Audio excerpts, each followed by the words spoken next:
Beshem Hashem Naaseh Venatzliach, je vais vous parler maintenant des moyens que l'on utilise pour faire des mitzvot. Et ça, c'est quelque chose de très très important. On voit dans notre paracha que Yitzhak décide de donner les brachot à Esav. Rivka pense que Yitzhak, son mari, fait une erreur. Elle va voir son fils Yaakov, qui n'est pas un gamin, il doit avoir quelque chose comme 40 ans, peut-être un petit peu plus. Elle lui dit « Déguise-toi en Esav ».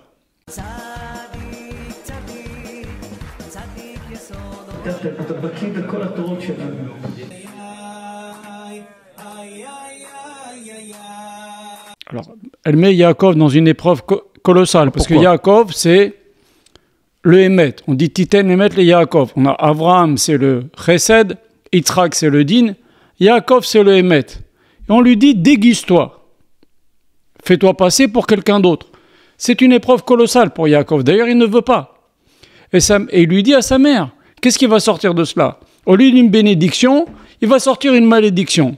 Rivka lui dit, s'il te maudit, je la prends sur moi. Il y a de quoi dire là-dessus. Mais voilà que Yaakov se déguise, met les habits d'Esav, il met de la peau de chèvre sur son cou, sur ses mains, et il trompe son père. Et il se fait passer pour Esav, et il prend la bracha. Certainement, Yaakov, qui est le Hémet pur, il a dû se dire à un moment donné, le Hémet, c'est que les brachot, les bénédictions, c'est des bénédictions matérielles et spirituelles colossales qui vont sortir maintenant de la bouche de Yitzhak. C'est la nuit de Pessah. Regarde le Targum qui dit que Rivka dit à Yaakov, maintenant, les portes de la rosée sont ouvertes, c'est-à-dire les portes de la bénédiction sont ouvertes la nuit de Pessah. Va prendre la bénédiction. Donc c'est une bénédiction colossale. Chaque juif et juif, dans toutes les générations, qui a eu la parnassa, c'est grâce à cette bénédiction-là. Donc il s'est dit, c'est certainement pas le rachat Esav qui va prendre ces bénédictions-là. C'est hors de question. Mais la méthode ne lui plaisait pas. À la fin, il s'est laissé convaincre par sa mère. Et il s'est dit, finalement, le Hémet, c'est que les bénédictions, elle n'aille pas chez lui. Tant pis, j'utilise cette méthode. Il s'est déguisé, comme on a expliqué.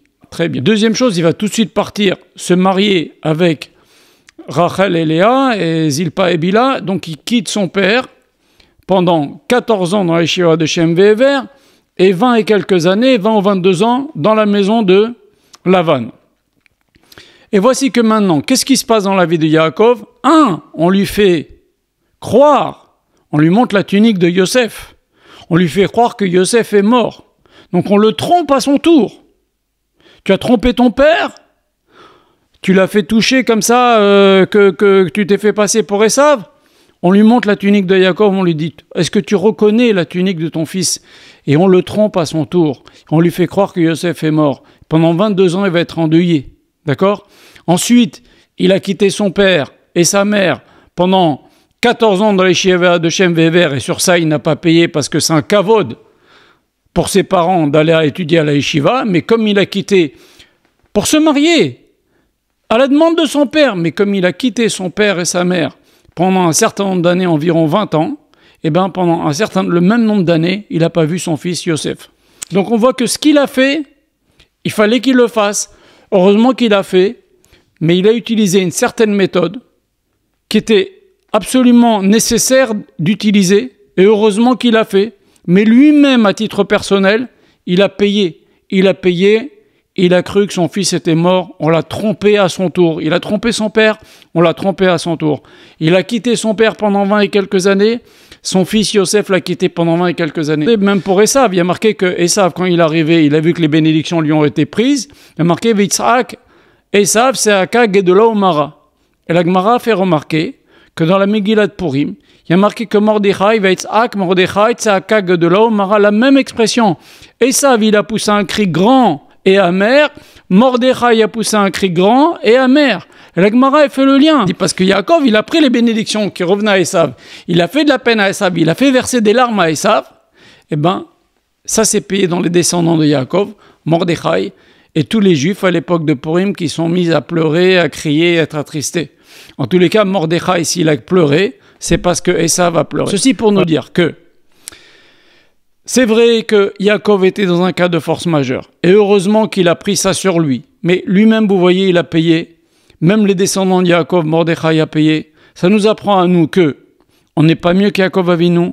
Des fois, il y a des cas de force majeure. On n'est rien pour parler de nos avots, mais on voit que la Torah, c'est pas pour rien qu'elle nous raconte que Yaakov a payé. C'est pas pour rien que la Gemara nous raconte que Mordechai a payé le cri de Esav.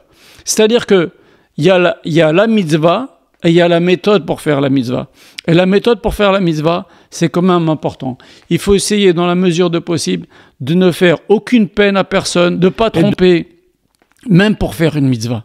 On ne doit pas tromper, on ne doit pas faire de la peine pour faire une mitzvah. Alors il y a des cas où c'est obligatoire. Alors ça, on ne prend pas ça sur ses épaules. On va voir un gadol, on demande son avis. Des fois, il y a des choses qu'on est obligé de faire, qui sont difficiles, qui causent de la peine. Et là, on est obligé de le faire. Mais on ne prend pas ça sur ses épaules, on va demander à un rab. Voilà, en tous les cas, voilà, il y a la mitzvah et il y a la méthode pour faire la mitzvah. Et la méthode pour faire la mitzvah, Akadosh Baruch Hu en tient compte. Akadosh Baruch Hu en tient compte, on a vu avec tout ce qu'on vient de raconter aujourd'hui.